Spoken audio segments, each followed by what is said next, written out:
Oh, man, check out that thing, man. What do you want to do with it? Let's launch over it.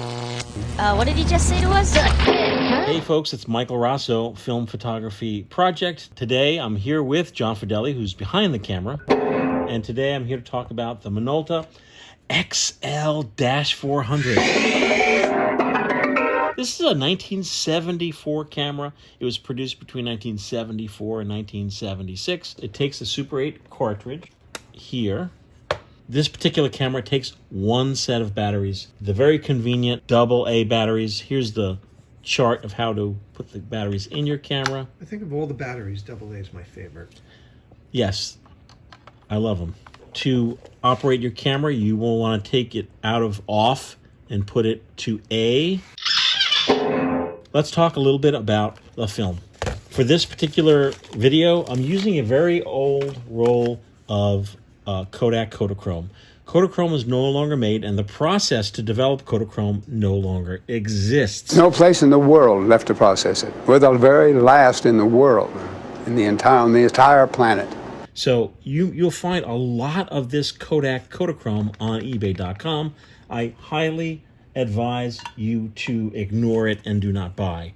The only reason to buy it, if you can get it for like $2, is so you can test your camera. Because we want to see if the film, here's the film, is actually shuttling through the camera.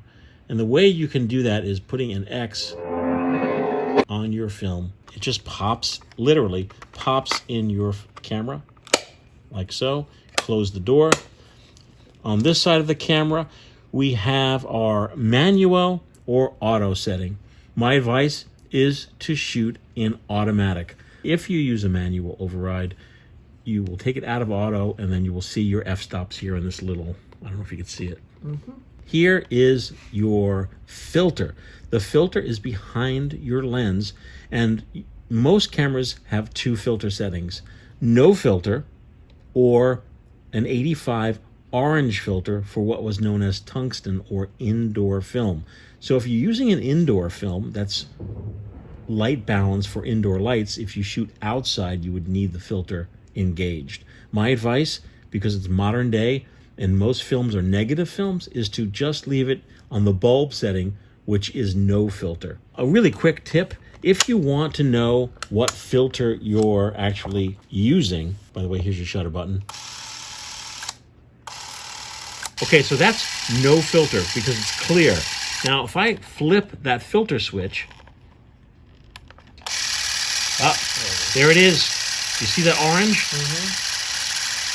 My advice, no filter. Now, most Super 8 cameras have a fixed lens, meaning you can't take the lens off. And this particular camera is from 8.5 millimeter, and you could zoom into 34 millimeter. And here is your focus. You do need to focus your camera. My advice, most people shoot their shots that are, 5 feet to infinity. Of all the Super 8 films I see coming through the Film Photography Project, most people are shooting distant shot. I suggest shooting with it at infinity, or it's in feet if you're shooting a closer shot, because some of these cameras are very difficult to focus, including this one. Just adjust accordingly. 10 feet. If you're shooting much closer, 5 feet. It only goes down to 4 feet. This particular camera came with a lens filter on it. Back in the 1970s and 1980s, when you went to your local camera store, they would always upsell you on these UV protection filters. And gosh darn it, I'm really glad they did, because the years and years of storage of this camera, this has actually protected the original pristine lens. Look at that. So I haven't cleaned this yet. I'm going to clean it before I shoot a test roll. Here is your battery test button. Here is your off button, your A for automatic. And then if you turn it to plus, let's say you're at a wedding, and all of a sudden you see a character. You see a character that's backlit, standing next to a you know, what do you call those glasses in the window? Window. With the tinted glass with the Jesus on it. What is that called? Stained glass. Let's say someone's standing, let's say a character is standing in front of a stained glass window. You may want to use that, but quite frankly, you know what? I don't know. Here, on this lever, we have R, that's regular, and you could also switch it to SF, single frame, or this says interval ometer. Interval ometer, which means that if you click this down to interval ometer and then go to shoot, Nothing happens.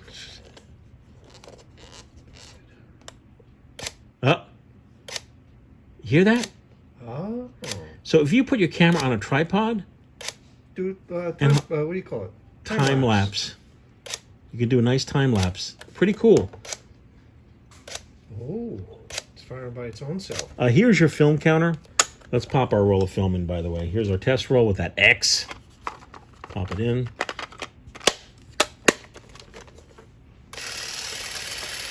So this film indicator should be working. Let's see if the film shuttled through the camera. Excellent. Before you send your film to be developed, hopefully to the film photography project, filmphotography.store.com, you want to make sure that it's at the end and it will say exposed right here. That's very important. If your camera's not working properly, it could be that you shot no film at all. You send your film into developed and then it's just blank. Here's your film compartment, and these older cameras, this ASA, also known today as ISO, this can handle ISO 25, 100, 40, or 160. So that covers most of the films that are available today. Besides setting your focal length, everything else is automatic, really easy to use. Here's your eyepiece to look through. Here's your eyepiece. What do you call that, John, where you could set your... Diopter. Yes, diopter, so you could, make it less blurry looking. Here's your automatic zoom. Look at that. In 2021, there are 5 films available from Kodak, and those are 50D, 50 ISO, perfect for outdoor shooting in sun. What I call excellent everyday film, your 200T, which is great for outdoor and sun, but also good if you're shooting indoor with a lot of light. Let's say a lot of light is pouring through the window. Terrific. The 500T film, which I receive a lot of emails about because people are like, hey, my camera could only sense up to 160 ISO. How do I shoot 500T? Simple. You pop it in and you just shoot it. And just be cognizant that 500T is great for shooting indoor, but turn on all the lights. Turn on every single light you can so that there's enough light to compensate for this high ISO film. These are all negative films, which means they're for scanning and making files so you can edit on your computer. These are not for projecting in a vintage projector. If you want to project film, you have 2 choices. You have black and white, classic Kodak Tri-X 200 ISO. It creates a positive image that you could either get scanned or look at in a vintage projector, or Kodak Classic Ektachrome brand new 100D, which makes a positive image, a color image that you could either project or you can scan. That's really it. I just want to give you a quick overview. By the way, in 2021, I have found the manual for this camera online, so you could download the manual and study it like I didn't. That's really it. If you have any questions or comments, please leave them down below or shoot us an email, michael@filmphotographyproject.com, and we'll talk to you super soon.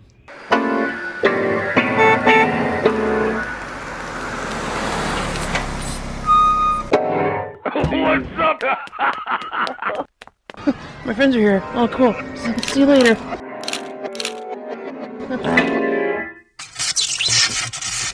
Oh, man, check out that thing, man. What do you want to do with it? Let's launch over it. What did he just say to us? Huh?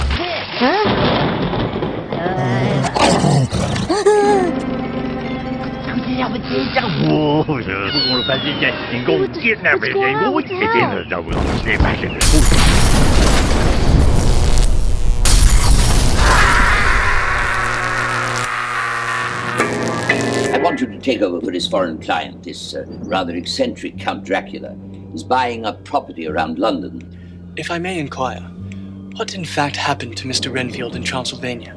Opportunities such as this come but once in a lifetime.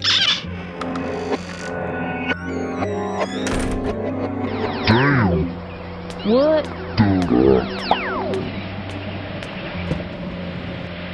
Cool.